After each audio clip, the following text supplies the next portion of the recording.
name's Cheyenne Marsden. I'm from Alderville First Nation. I was born and raised there 33 years ago in November, and my children, both my children, were born and raised there. And right now we're in the middle of a great big water pilot project. We were one of 4 communities that were selected to take part in this pilot project, and the government was trying to come up with innovative ways to better drinking water in First Nations within Canada and Ontario. And unfortunately, there's not too much innovative technology that could be incorporated into our pilot due to us having mostly Borden dug wells. We do have some drilled wells. The newer houses do have drilled wells, but with the dug and bored wells, we're finding anything from contamination from animals to E. coli to, like Shirley was saying, you know, people throwing stuff down their wells when they've gone dry. We've seen a lot of that. Also, with the Borden dug wells out on our reserve, there are quite a few of them.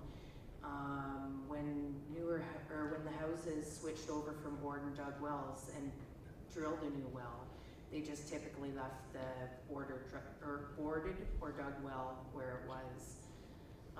So there's quite a few of them that are laying around Alderville that are covered up. Most of them we have come across and covered up and stuff. But with this pilot project, what they were hoping to do is they were hoping to pitch some innovative systems. The other 3 reserves that participated in the pilot, one chose cisterns for their reserve, and the other one chose a water plant. Due to the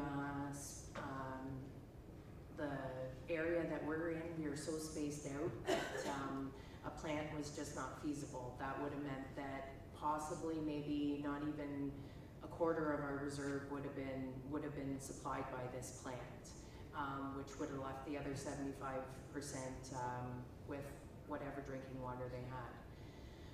So with this pilot project, I went out and I collected over I'd say between 125 to 150 water samples from various households. We have about 320 houses on our reserve. And like I said, I collected about 125 to 150 water samples and sent them off to various labs and stuff, right down to chemical samples to find out if there's any contaminants in the water. Unfortunately, the only thing that we have in our water due to the farming fields is E. coli, mostly just in our Borden dug wells. We do have about 30 houses that are right within a walk to Rice Lake. Now they don't draw their water source from the lake because in the summer time when we have our regatta, unfortunately, within the last couple of years, the lake has become very stagnant and very dead. There is no life left in our lake at all. So on top of this pilot project, I'm trying to get together another project in the making to try to clean up our lake, to try to add some life back into our water, to repopulate our fish, also to be able to go down there and swim and drink from the lake again. When I was a little girl, we wouldn't even think twice about running and jumping in the lake and swimming and dunking our heads under, or bathing, or just anything. And nowadays, last year my son unfortunately fell off the dock, and it was all he could do to just scramble out of the lake. He was just appalled by the weeds and the algae and the scum. He sank to about where he fell in. It wasn't very deep, but because of the dead organics that are on the bottom of the lake, he sunk to about roughly up to his chest. I literally had to grab him and pull him up before he went under.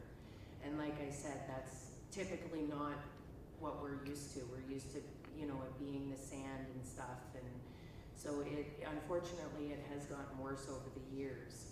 So like I said, after I tackle this pilot project for the drinking water, my next big project will be to hopefully get a system put into Rice Lake for our little area there.